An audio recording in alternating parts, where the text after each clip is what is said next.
ગુજરાતના રાજકારણના સૌથી મોટા સમાચાર હાલ સામે આવી રહ્યા છે। કેન્દ્રીય ગૃહમંત્રી અમિત શાહ ગુજરાત પ્રવાસે છે। સુરત એરપોર્ટ ખાતેથી મોડી રાત્રે અમિત શાહ સી.આર. પાટીલના નિવાસસ્થાને પહોંચ્યા। સુરતમાં સી.આર. પાટીલના નિવાસસ્થાને આ મોટી બેઠક મળી હોવાના સમાચાર મળી રહ્યા છે।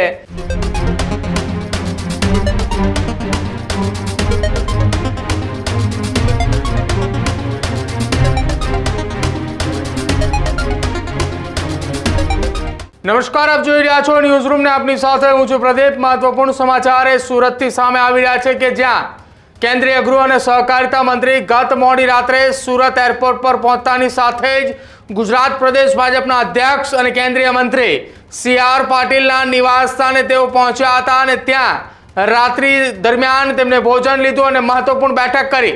ગુજરાતના રાજકારણના સૌથી મોટા સમાચાર હાલ સામે આવી રહ્યા છે। સુરતથી આ રાજકારણને લઈ સૌથી મોટા સમાચાર। કેન્દ્રીય ગૃહમંત્રી અમિત શાહ ગુજરાત પ્રવાસે છે અને ગુજરાત પ્રવાસ દરમિયાન કેન્દ્રીય ગૃહ અને સહકારિતા મંત્રી અમિત શાહે મોડી રાત્રે સુરતથી મોટા સંકેત આપ્યા હોવાના સમાચાર સામે આવી રહ્યા છે। સુરત સર્કિટ હાઉસ પહોંચતાની સાથે જ મોટા સંકેત સામે આવ્યા છે। સુરત એરપોર્ટ ખાતેથી મોડી રાત્રે અમિત શાહ સી.આર. પાટીલના નિવાસ સ્થાને પહોંચ્યા। સી.આર. પાટીલના નિવાસ સ્થાને મોડી રાત્રે પાટીલ પરિવાર સાથે તેમણે મુલાકાત કરી। મોડી રાત્રે પાટીલ પરિવાર સાથે મુલાકાત બાદ પાટીલ નિવાસ સ્થાને ભારત પાકની મેચ પણ નિહાળી। જો કે ગત રોજ ભારત પાકિસ્તાનની મેચની અંદર ભારતની ઐતિહાસિક જીત પણ જોવા મળી હતી। એ મેચની જીત બાદ મોડી રાત્રે પાટીલ નિવાસ સ્થાને સી.આર. પાટીલ, કેન્દ્રીય ગૃહ અને સહકારિતા મંત્રી અમિત શાહ સહિત સુરતના મેયર, સુરતના સાંસદ, સુરત શહેર ભાજપના હોદ્દેદારો, સુરત શહેરના ભાજપના ધારાસભ્યો સહિતના નેતાઓએ મોડી રાત્રે સી.આર. પાટીલના નિવાસ સ્થાને ભોજન પણ લીધું હોવાના સમાચાર મળી રહ્યા છે। એ ભોજન દરમિયાન મહત્વપૂર્ણ બેઠક મહત્વપૂર્ણ ચર્ચાઓ પણ થઈ હોવાના સમાચાર સામે આવી રહ્યા છે। ગુજરાતની અંદર છેલ્લા કેટલાક સમયથી એક ચર્ચા જોરશોરથી ચાલી રહી છે કે ગુજરાત પ્રદેશ ભાજપના નવા પ્રદેશ પ્રમુખ કોણ અને સાથે જ ગુજરાતના મંત્રીમંડળની અંદર નવા મંત્રીઓ કોને કોને સમાવેશ કરવો તેને લઈને અનેક ચર્ચાઓ ચાલી છે। તમામની વચ્ચે મોડી રાત્રે આ મોટા સંકેત સી.આર. પાટીલના નિવાસસ્થાનેથી મળી રહ્યા છે। આપણે જણાવી દઈએ, વર્ષ 2022ની અંદર ગુજરાતની અંદર મુખ્યમંત્રી ભૂપેન્દ્ર પટેલની સરકારે બનતાની સાથે જ સુરતની અંદરથી 3 જેટલા નેતાઓને મંત્રી પદ આપવામાં આવ્યું છે। જો કે ભૂતકાળની અંદર વર્ષ 2020-21ની આસપાસનો સમયગાળો હતો કે જ્યારે તત્કાલીન મુખ્યમંત્રી વિજય રૂપાણીએ એ રાજીનામું આપ્યા બાદ મુખ્યમંત્રી ભૂપેન્દ્ર પટેલની જ્યારે સરકાર બની હતી એ દરમિયાન પણ સુરતથી 3 જેટલા મંત્રીઓને સ્થાન આપવામાં આવ્યું હતું। એટલે કે સુરત એ દક્ષિણ ગુજરાતનું એપી સેન્ટર અને દક્ષિણ ગુજરાતના એપી સેન્ટર સુરતની અંદરથી દરેક વખતે 2 અથવા 2 થી વધુ મંત્રીઓને સ્થાન આપવામાં આવે છે। ત્યારે ફરી એક વખત કેન્દ્રીય ગૃહ અને સહકારિતા મંત્રી અમિત શાહના એ સુરત પ્રવાસ દરમિયાન સુરતમાં સી.આર. પાટીલના નિવાસ સ્થાને આ મોટી બેઠક મળી હોવાના સમાચાર મળી રહ્યા છે।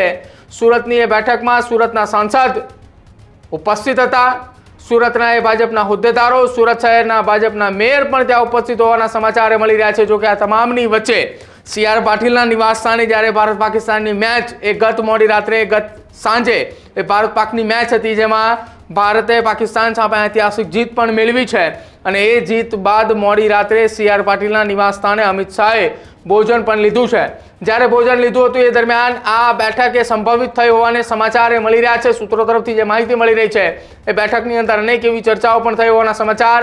સુરત શહેરની અંદર ભાજપ દ્વારા આવનારા સમયની અંદર કયા પ્રકારની કામગીરી કરવામાં આવે, સુરત મેયરની સાથે પણ બેઠક કરી હતી।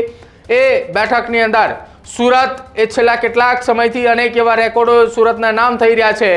દિલ્હીની અંદર નેશનલ એ કક્ષાએ અનેક એવા એવોર્ડ પણ સુરત સિટીને પ્રાપ્ત થઈ રહ્યા છે।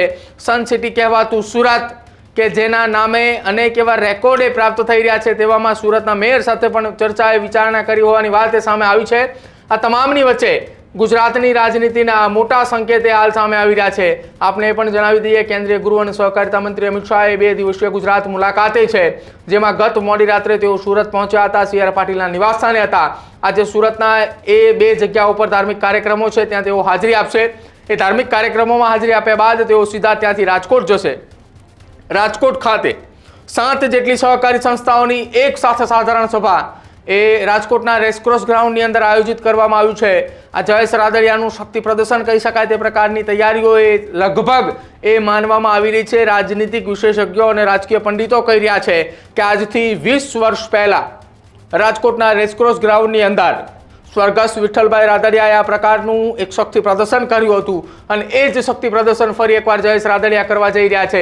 જાહેર મંચ ઉપરથી જયેશ રાદડિયા અનેક વાતનો જવાબ આપે તેવી શક્યતાઓ છે અને શક્યતાઓની વચ્ચે જયેશ રાદડિયા આ મંચ પરથી સભાસદો કે જેઓ રાજકોટ ડિસ્ટ્રિક્ટ બેંક સહિત ખેડૂતો કે જેઓ અલગ અલગ એ મંડળીઓ સાથે જોડાયેલા છે, શાંત મંડળીઓના સભાસદો માટે જયેશ રાદડિયાએ મોટી જાહેરાત કરે તેવી શક્યતાઓ વ્યક્ત કરવામાં આવી રહી છે।